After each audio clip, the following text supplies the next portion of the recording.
எதிர்க்கட்சி தலைவர் உதயநிதி ஸ்டாலின் அவர்களை தாவேக அரசு அராஜகமாக கைது செய்திருக்கிறது. இது தொடர்பான தன்னுடைய கருத்துக்களை தொலைபேசி வாயிலாக பகிர்வதற்காக அரசியல் விமர்சகர் பன்னீர் பெருமாள் அவர்கள் இணைகிறார். சார் வணக்கம். இது பற்றிய உங்களுடைய கருத்துக்களை பகிர்ந்து கொள்ளுங்க.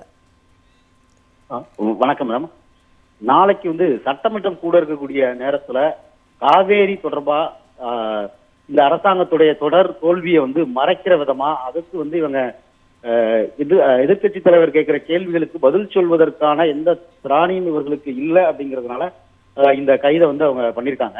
நேத்து அங்க நடந்த ஆர்ப்பாட்டத்துல அவர் இயல்பா பேசின ஒரு விஷயத்த தாவேகாவினர் அவங்க திருச்சி ஒரு அந்த வார்த்தைகளுக்கு காவேரியில உரிய நேரத்துல தண்ணீர் வரணுங்கிற அந்த வார்த்தையை திருச்சி அதுக்கு ஒரு கற்பிதம் வச்சு ஒரு சோசியல் மீடியா நரேஷன்ஸை செட் பண்ணி இவங்க இன்னைக்கு காலையில அந்த கைது நடவடிக்கையில் ஈடுபட்டு இருக்காங்க. இந்த எதிர்கட்சி தலைவருடைய பேச்சு தொடர்பா கண்டனம் தெரிவிக்கிற யாருமே அவர் என்ன பேசினாரு அப்படிங்கிறத சொல்றது இல்ல. தொடர்ச்சியா அவர் அவதூறாக பேசினார், பெண்மையை கொச்சைப்படுத்தினார் அப்படின்லாம் பேசுறாங்களே தவிர இவங்க குறிப்பிடக்கூடிய நபர்களுடைய பெயர் கூட அவருடைய பேச்சுல கிடையாது. ஆனா காவேரி தொடர்பா கடந்த 3 நாட்களாவே தமிழ்நாட்டுக்கு தண்ணீர் திறந்து விட்டதாகவே ஒரு கற்பனை உலகத்தை சமூக வலைதளங்கள் மூலமா இந்த தாவேகா அரசு கட்டமைச்சிருந்துச்சு. அந்த கட்டமைப்புகளை தாண்டி திமுக நீதிமன்றத்துல உச்ச நீதிமன்றத்துல வழக்கு தொடுத்திருந்தாங்க, பாராளுமன்றத்துல ஒத்திவைப்பு தீர்மானம் கொண்டு வந்திருந்தாங்க, நேற்று களத்துல ஒரு நேரடியாக போராட்டத்தை நடத்தியிருக்காங்க. இப்ப இதோட இந்த எல்லா இடங்கள்லயுமே தாவேகா அரசு தோல்வியை சந்திச்சிருக்கு. அவங்க போராட்டங்கள் நடத்தல. உச்ச நீதிமன்றத்துல திமுக வழக்கு தொடர்ந்தப்ப தாவேகாவுடைய விச்சுவல் வாரியர்ஸ் என்ன பண்ணாங்கன்னா தண்ணி திறந்து விட்டு 4 மணி நேரம் கழிச்சு வழக்கு தொடர்ந்திருக்காங்கன்னு ஒரு அவதூறை பரப்புனாங்க. ஆனா நேற்று தமிழ்நாடு அரசு ரொம்ப தாமதமா வழக்கு தொடுக்க போகுது.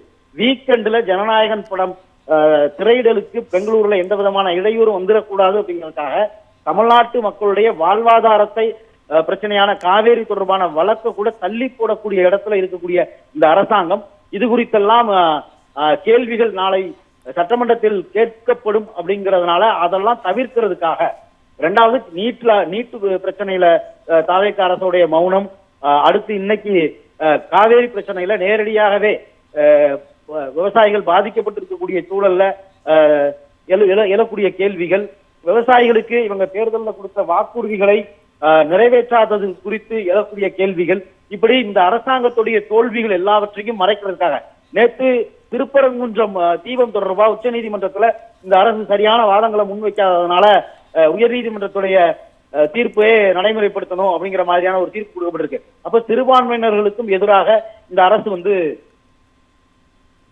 சிறுபான்மையினர்களுக்கும் எதிராக பாஜக செய்யக்கூடிய நடவடிக்கைகளை இவங்க கண்டுக்காம இருக்காங்க, அவங்களுக்கு ஒத்து போறாங்க.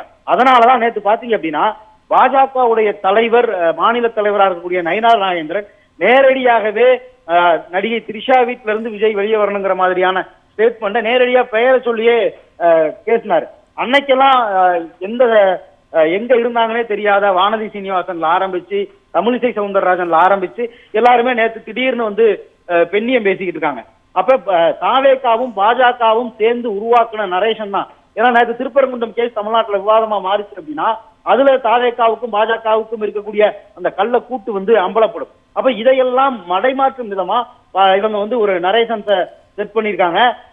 நேற்று முழுக்க சமூக வலைதளங்கள்ல இந்த விவாதங்களை யாரு பெரிய பிரச்சனையா இந்த கருத்துக்களை திருச்சி திருச்சி திருச்சி வளர்த்தெடுத்தது அப்படின்னு பாத்தீங்கன்னா ஒண்ணு தாவேகா, இன்னொன்னு பாஜக. அதுக்கு இன்னைக்கு காலையில சிபிஎம் சண்முகமும் ஒத்து ஊதி இருக்கிறாரு. இப்ப இன்னைக்கு அவர் அறிக்கை கொடுத்திருக்கிறாரு. அப்ப அவர் சொல்லணும்ல அவருடைய பேச்சுல என்ன ஆபாசம் இருந்துச்சுன்னு. இந்த குறுவை தள்ளி போய் கிட்டத்தட்ட விவசாயம் பாதிக்கப்பட்ட பிறகு காவேரி டெல்டா பகுதிகளில் விவசாய சங்கத்தை பெருசா வச்சிருக்கக்கூடியதாக முன்னாள் விவசாய சங்க தலைவராக இருக்கக்கூடிய சண்முகம் சிபிஎம் சார்பா என்னென்ன போராட்டங்கள் முன்னெடுத்தாங்க, அவங்க ஆதரிக்கக்கூடிய இந்த அரசுக்கு என்னென்ன அழுத்தங்கள் கொடுக்கிற அளவுக்கான போராட்டங்கள் நடத்தினாங்க. அப்படி எதுவுமே பண்ணாம எதிர்கட்சி தலைவர் பேசாத ஒரு கருத்தை பேசுனதா திருச்சி நடந்திருக்கக்கூடிய இந்த அத்துமீறல், அரசாங்கத்துடைய அதிகார அத்துமீறலை கண்டிக்க வேண்டிய கம்யூனிஸ்டுகள் கூட பாஜக தாவேகா கூட்டணியோட நரேஷன்ஸ்க்கு பலியாயிருக்காங்க அப்படிங்கறத நம்ம இதுல பார்க்க வேண்டியது இருக்கு. காவிரி விவகாரம் உட்பட பல்வேறு விவகாரங்கள்ல தன்னுடைய தோல்வியை மறைப்பதற்காகவும் சட்டசபைக்கு எதிர்க்கட்சி தலைவர் உதயநிதி ஸ்டாலின் அவர்களை வரவிடாம தடுப்பதற்காகவும் தான் முகாந்திரமே இல்லாம நீதிமன்றத்துடைய உத்தரவையும் மீறி இந்த வழக்கு பதிவு செஞ்சிருக்காங்க அப்படிங்கிற உங்களுடைய கருத்தை முன் வச்சிருக்கீங்க. நன்றி சார்.